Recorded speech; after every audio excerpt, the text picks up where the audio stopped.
How much retirement income is enough is a really important question facing anyone trying to plan for retirement. And that answer is, well, it depends. What kind of lifestyle do you want? For many, the answer is, let's just keep the same lifestyle we had right before retirement. We started our research by defining what's a replacement rate. And that's just what percentage of your pre-retirement income you'll need in order to keep the kind of life you have now. Others may define the replacement rate differently, but this is how we defined it for our study.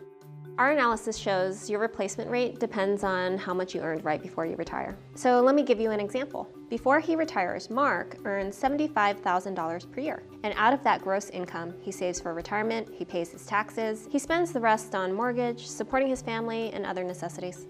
But when Mark retires, he no longer needs to save for retirement. His tax rate might be lower. His overall spending decreases too, because he may have paid off his mortgage and the kids may have moved out.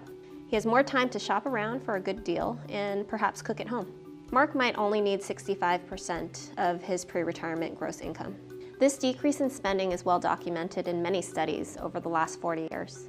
So when we dug into the data, what we found is these spending declines depend on your income. So the steepest declines happen for households with higher income, and that directly impacts their replacement rate. So let's look at another example. Melissa earns $100,000 per year before retirement. She saves at a higher rate, pays more in taxes, in addition to having more disposable income. So when Melissa retires, besides spending less, the decreases in taxes and savings really add up. She may need only about 50% of her pre-retirement income to maintain her lifestyle. In our analysis, we considered people like Melissa who earn more than $100,000 to be high earners.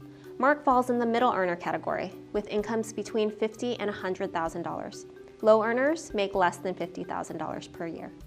So when we looked at replacement rates for each income group, we found that replacement rates decline with income. So in other words, the high earners need to replace less than the medium earners, who also need to replace less than the low earners. For the low earners, they might need something like 80% replacement rate, and that's because both before and after retirement, they're spending more of that income on necessities. So once you figure out what replacement rate you need to think about how to fund it. Currently, Social Security funds a portion of the replacement rate. You can see it has the greatest impact for low earners.